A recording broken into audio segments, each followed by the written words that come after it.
You are Locked On Bears, your daily Chicago Bears podcast. Part of the Locked On Podcast Network, your team every day.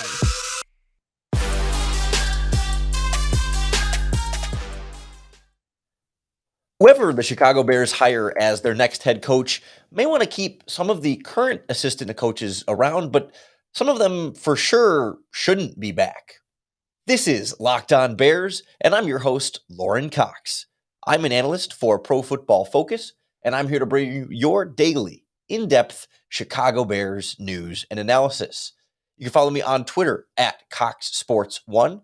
You can follow the podcast on Twitter at Locked On Bears. You can like Locked On Bears on Facebook.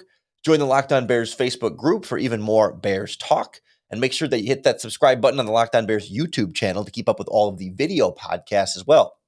Thanks for making Locked On Bears your first listen today and every day. On the show today, we go back through the Chicago Bears assistant coaches, the ones under Matt Nagy, and kind of look at, okay, who might be worth bringing back, who's hard to tell, and who for sure shouldn't be brought back, and how we sort of sift through where the Bears were getting some quality coaching and maybe where they weren't. Because, of course, whatever coach they hire may have their own ideas on who they might want on their coaching staff, and that's going to be part of their interview process. But if we put from our own perspective, from our own shoes, who we think has some real value for this coaching staff, because it wasn't all bad, right? It was not a complete disaster unit coaching staff from top to bottom. So we can kind of get a sense of, where the Bears might have some promising coaches, some young and upcoming coaches, some coaches that have had some success, and some guys that just were definitely not the right fit for what the Bears were looking for in Chicago.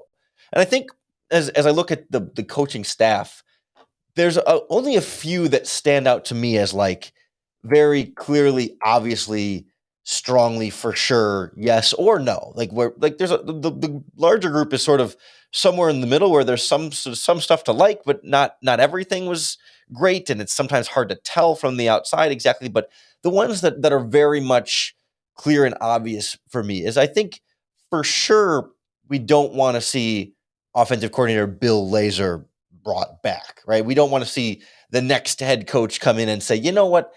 Say they hire a defensive guy like Dan Quinn, Todd Bowles, Leslie Frazier, whoever. You would not want to see them say, you know what? Let's keep Bill Lazor and run that offense some more, because it was clearly such a problem in Chicago that the offense was not well tailored to Justin Fields. Certainly not at first, and never really seemed to put them in the right position to make this offense work with the offensive line, with the quarterback, with the running game, with the receivers, et cetera. There was a lot. I mean, as much as so much of that blame goes on Matt Nagy, even when Bill Lazor was purely the play caller, yes, the Nagy's influence was still there, but like it was still Lazor's offense, right? They were clearly sort of collaborating. And even if you want to say, well, Nagy was maybe pushing him in a certain direction, I don't necessarily have this trust that like, oh, separate from Matt Nagy, Bill Lazor is all of a sudden going to figure it out. It feels like very much a strong need here for a new offensive coordinator, a new play caller. I mean, maybe as a position coach, could you make an argument for Bill Lazor to coach? I mean, I don't even know exactly what position, but maybe that's a different conversation. But as an offensive coordinator and a play caller, that's just not something I'm interested in doing.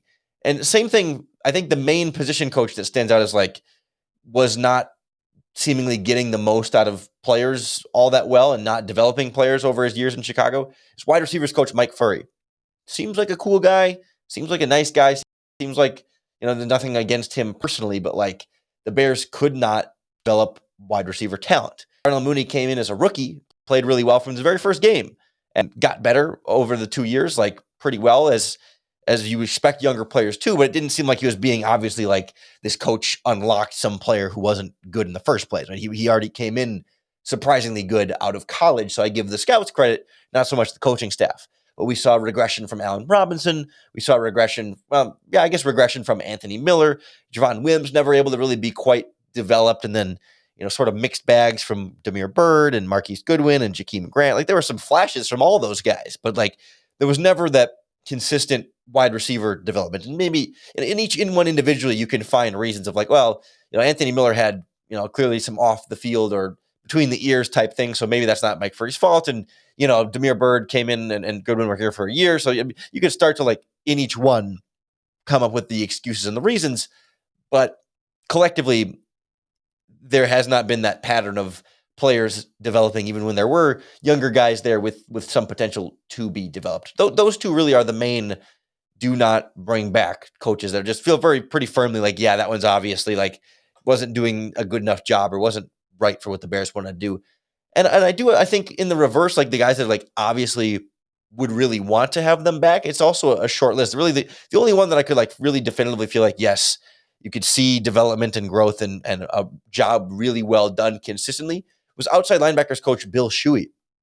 He had been an assistant linebackers coach for a couple seasons before being promoted to outside linebackers coach. And that promotion correlated with Robert Quinn's big bounce back season and also just like Trevis Gibson really growing and developing into his own, right? And that's where I draw such a differentiation between like Gibson and say Darnell Mooney, right? Both 5th round picks, right? And Mooney comes in year one, game one as a starter and has a small type of breakout rookie season, right? He was good from the very start. Trevis Gibson came in as a project and was not very good from the start and struggled to get playing time. And even like throughout that rookie season and in the year two, like, there was some questions about how well that development was going. But by the end of the year, right, he's looked like a legitimate number 3 pass rusher with maybe starting potential still in him sometime down the line. And I'm able to I'm more comfortable giving the coaching staff credit for that when you saw him play not that well and have seen him grow into someone who is playing well as opposed to someone who is just playing well the whole time. And hard to know how much the coaching staff influenced there. But clearly, the outside linebacker position is one where the Bears saw improvement in young talent development that was pretty clearly and obviously in our face and seems much more abundantly in the possession of the position coach contributing to that development. A lot of the other position coaches have been a little bit less clear, less obviously, less and more like less universal too, where it's like some guys, how much development were they really doing? And some guys had like some players getting better and some players maybe not. And there's this difficult line to balance between how much of it is the talent that the players naturally have and the coaching staff actually getting more out of them or helping them increase the amount of talent that they had. So we'll go through some of the other assistants and coordinators and everybody else from the Matt Nagy coaching staff and who should be brought back, who should be considered to be brought back, and who maybe not next on Locked On Bears.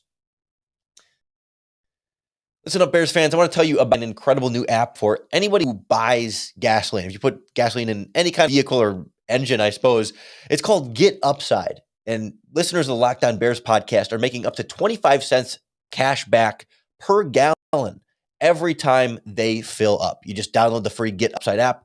And I think you end up like taking a picture of your receipt and boom, the money gets added right to your Get Upside account. There's no catch. You can cash out at any time. You can do a direct deposit if you feel comfortable connecting your bank account. If you would rather go through like PayPal, they do it that way, smooth and easy, or they'll even let you cash out with e-gift cards for Amazon and other online retailers. Some people who drive a lot are making as much as $200 to $300 a month in cash back, just filling up like they normally would at their gas station and using the Get Upside app. Download the app today on Google Play or in the App Store. Enter in our promo code TOUCHDOWN, and you're going to get a bonus 25 cents per cash back. So like up to 50 cents per gallon cash back on your first deposit. That is promo code TOUCHDOWN when you download the Get Upside app. We keep tabs on this Bears head coaching search. We're also keeping tabs on how the odds have changed or remain for the prop bets over at BetOnline, the number one place we recommend for all of your sports betting needs. We've seen Brian Flores kind of hover around as the betting favorite, but now Matt Eberflus is getting the first of the second round of interviews for the Bears head coaching staff. Curious to see how those odds sort of shift as they go into the second round. And of course, BetOnline is the number one place we would tell you to go every time for all of your sports betting needs, not just on the Bears head coach prop bets, but the rest of the NFL playoffs, the big game, plus basketball, baseball, soccer, hockey, tennis, boxing, even your favorite Vegas casino games, all online. So don't wait to take advantage of all the amazing offers they have for 2022, including ours. Sign up today for a free account. And when you do, enter in our promo code LOCKEDON, and they're going to give you a free 50% welcome bonus on your first deposit. That's them giving you free money to play with at BetOnline, where the game starts. When I start to comb through some of the other coordinators and assistant coaches, it's some of these position coaches and stuff are just so hard to tell. Like it's so hard to tell how good of a job they were doing when you have real questions about how good the personnel was that they were actually working with. So like defensive coordinator Sean Desai is a great example here. It's like the Bears defense had some real rough moments, especially early in this season. And to some point, it's in the middle too, when in his first year as defensive coordinator, they had some real moments of like regressing and being bad. And then by the end of the year, they had some real strong moments. And it was once again, the defense was the strength and the offense was struggling to keep up, but like the defense was giving them good enough performances. They didn't finish as a top group by any means, but again, very real talent deficiencies, in the secondary and injuries in the front seven and COVID and all the different problems there. So to some extent, like they were able to do a lot of good things and pull it together in a way that I wasn't that you could be impressed with or surprised with for a first year defensive coordinator. So then like, is that good enough that I would want to bring Sean Desai back as the defensive coordinator?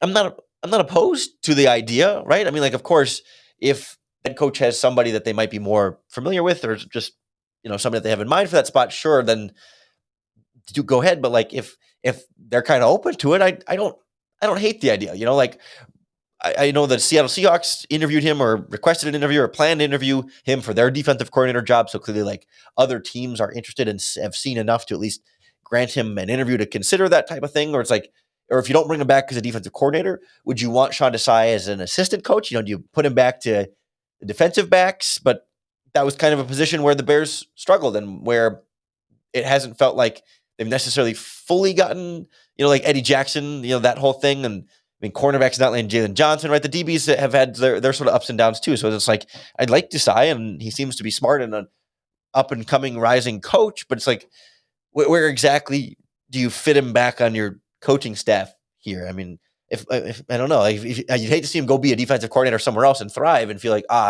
they let him go, but it's just hard to tell. Like with a lot of these guys, I lean towards like find a way to keep him just because I think he's still growing and improving and learning as a coach and will only get better as a result of that. Whereas like, special teams coordinator Chris Tabor has been at this a lot longer, right? He kind of is what he is at this point. He's a very experienced NFL special teams coach. And like this year, the Bears special teams was pretty solid, right? Jakeem Grant emerged as a solid punt and kick returner, and Cairo Santos set the Bears record or set the Bears record for consecutive field goals made. And Pat O'Donnell is an average NFL punter. Like the special teams came together pretty well. And like my initial feeling is like, yeah, bring him back. But then I kind of remember like he was the one who advocated for Cody Parkey and that whole deal. And then the kicker carousel and the 9 kickers in the Augusta silence and just how much of a mess that was. And that still reflects on the special teams coach to some extent, but he got it right eventually. So like, and they seem to be in a good place now. So like I would bring him back. I wouldn't be opposed to keeping him. It's just like, I do have these sort of like fears or wonders of like, how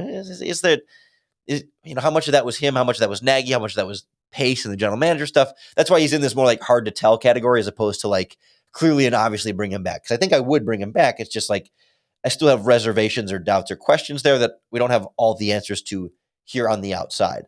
Same thing with the offensive line coach, Juan Castillo, right? Great reputation among offensive line people and among the NFL. He's been a defensive coordinator before and an offensive line coach. I mean, like he's a well-rounded coach and he's thought to be really like good and valuable, but yet weird ways the Bears offensive line has been handled in recent seasons. And like this year, starting Larry Borum and then not Tevin Jenkins and kind of weird back and forth there. Like the center, Sam Mustipher, never really got better. And James Daniels and Cody Whitehair had their ups and downs too. So I don't see like great player development examples. And I do see some weird stuff, but like they did also get better as an offensive line. Peters got better. They settled in over time, but like offensive lines tend to do that if you do give them more time together to form that cohesive unit. So it's like, how much of that is Juan Castillo? He's probably, by all accounts, seems to be a good coach. And maybe there was some Nagy influence here that was causing some of the problems, but I'm not totally sold that like, well, just based on his reputation, he deserves to come back as an offensive line coach. It's like, I don't know. The results give me some very, very real pause there that I'm not sure. And he's not in that category of young and up and coming coach that might still grow and learn in the position. Like he's pretty established at this point of what he is in the NFL. So I'm not quite sure there. I'm not quite sure with quarterbacks coach John DeFilippo, right? seems like he's very involved. He was the passing game coordinator. In terms of like the Nagy laser brain trust, like DeFilippo was right there too on a lot of the Justin Fields stuff. And it's hard not to like separate him from that idea of misusing or not being prepared for or planning properly around Justin Fields. Yes.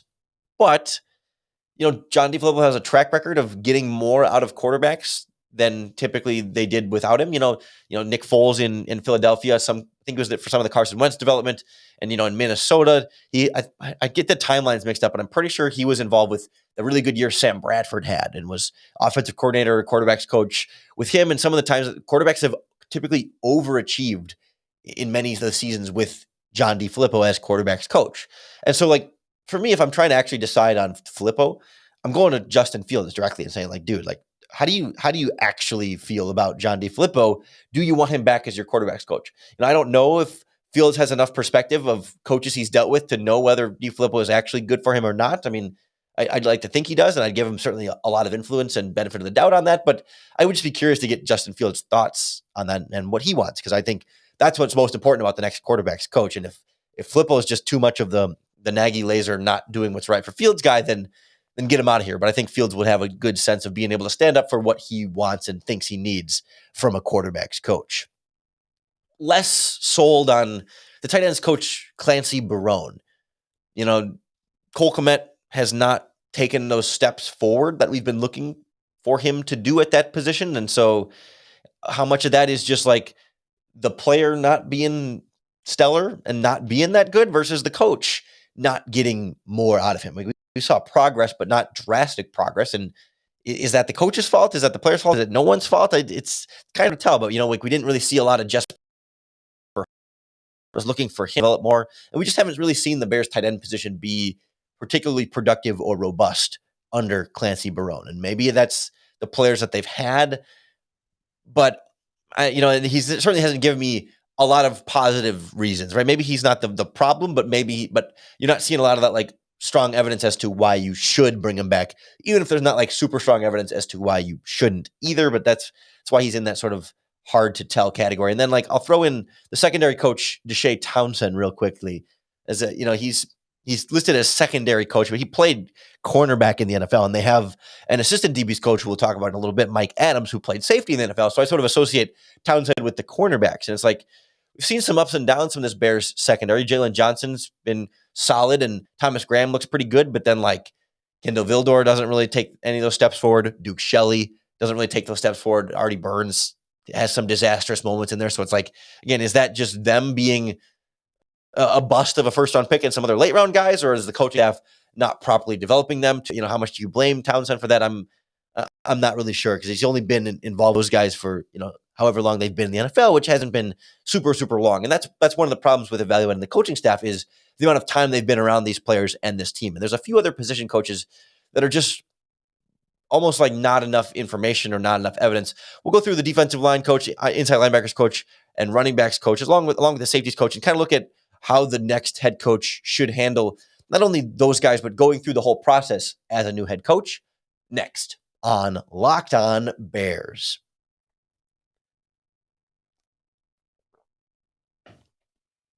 If you want to start your New Year's right, you need to add Built Bars into your diet, into your pantry, into your taste buds, into your rotation. However you do it, Built Buds should be a part of the food you eat, because I cannot get enough of them. They are the world's best tasting protein bars, because they don't taste like protein bars.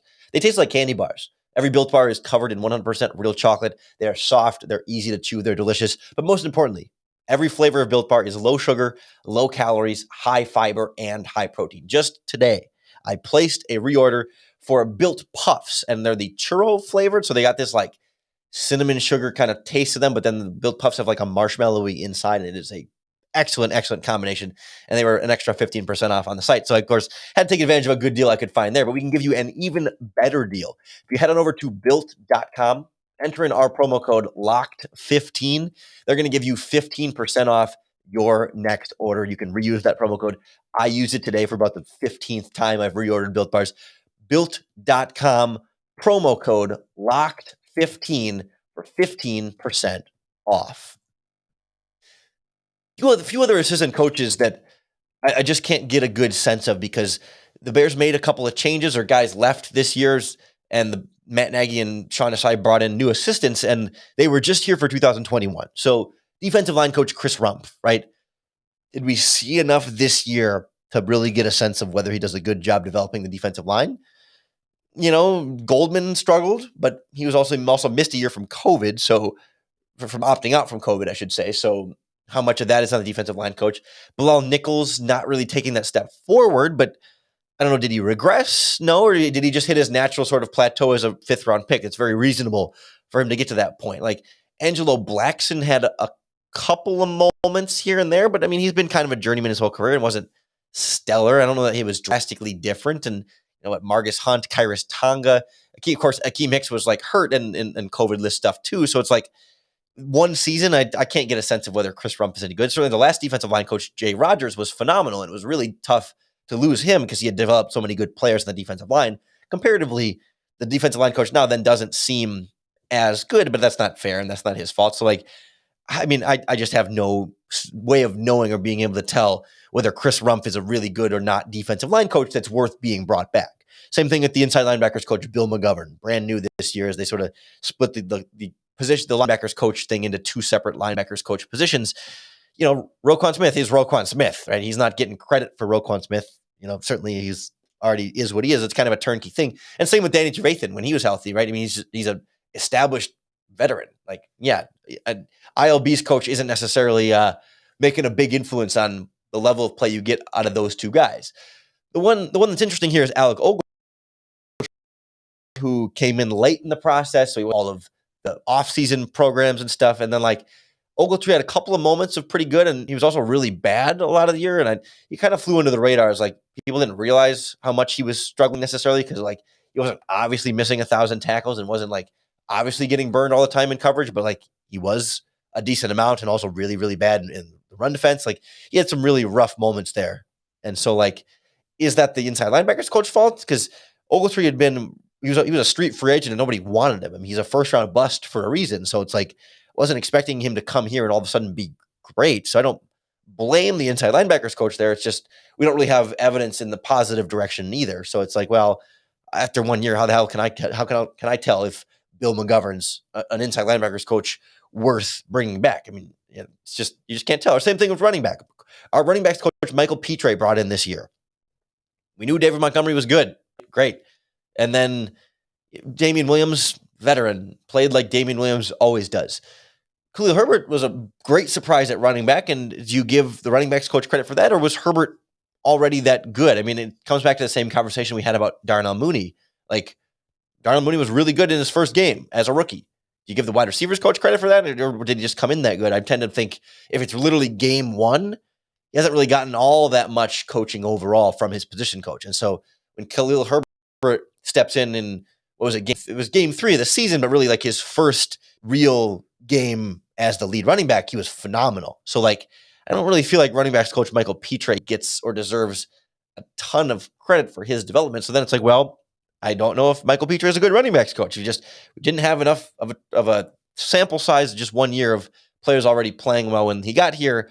Really doesn't do a lot for me there. The other one that's tough is the assistant defensive backs coach who we talked about earlier, Mike Adams. He played safety in the NFL. He was actually a teammate on the field with Tashawn Gibson earlier in his career, ironically. Presumably he's more in charge of the safeties, with Shea Townsend more in charge of the cornerbacks, but they probably have a lot of bleed over. But the safeties this year, Eddie Jackson had maybe the worst year of his career. Do I blame the safeties coach for that?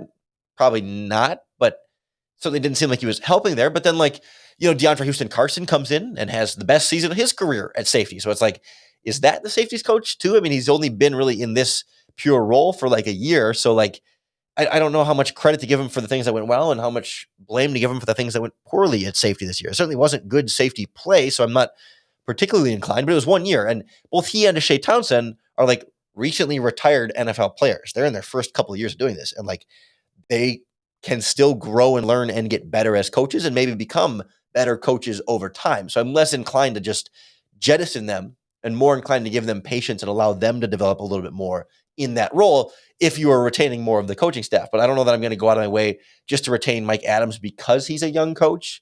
But I like the idea of keeping young and developing coaches around that can also get better and improve, in addition to having veteran coaches that really know what they're doing. So there's not a magic formula here, but I think those guys are really the small sample size, too hard to tell type coaches. But I think whoever the new head coach is, and even the general manager too, like I think they should go talk to the players, like really genuinely get honest assessments, like no consequences, private answers, but honest transparency. Like, hey, Eddie Jackson, what'd you think of Mike Adams? He's never going to know what you say here.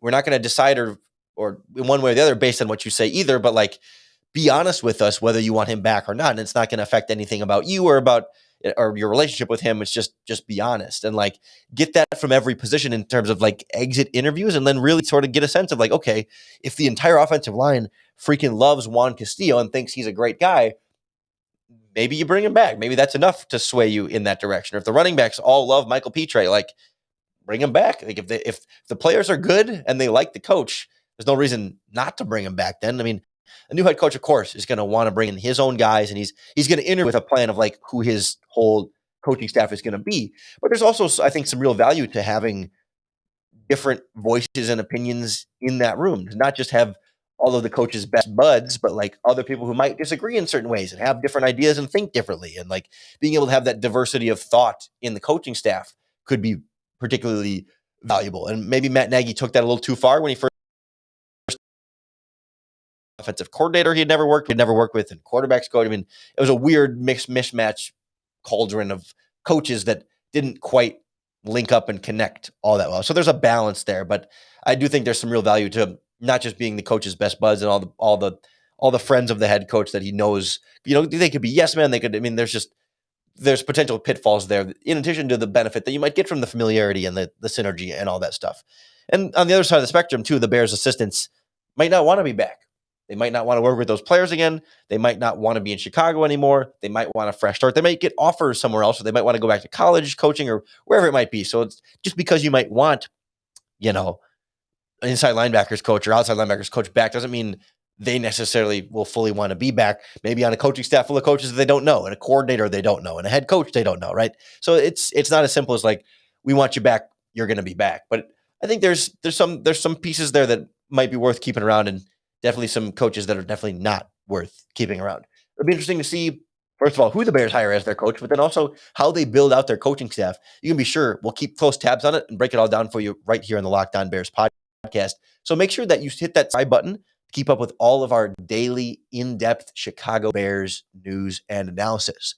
Appreciate you making Locked On Bears your first listen today and every day. If you're looking for your second listen here on the Locked On Podcast Network, we are your team every day. So we've got Chicago Bulls for you, Locked On Bulls, Locked On Cubs, Locked On White Sox, Locked On Blackhawks, all your Chicago sports, plus our national NFL shows, Locked On NFL, Peacock and Williamson, and the Locked On NFL Draft podcast. If you want to start peeking ahead a little bit to that, we'll have plenty more time to get into NFL draft stuff after we get through this head coach and GM search. Free agency's in there too, but we'll start keeping a closer eye on that more and more as we move through the offseason. So I hope you'll keep coming back. I hope you'll keep tuning in, and I hope the Locked On Bears podcast makes it that much easier for you to bear down.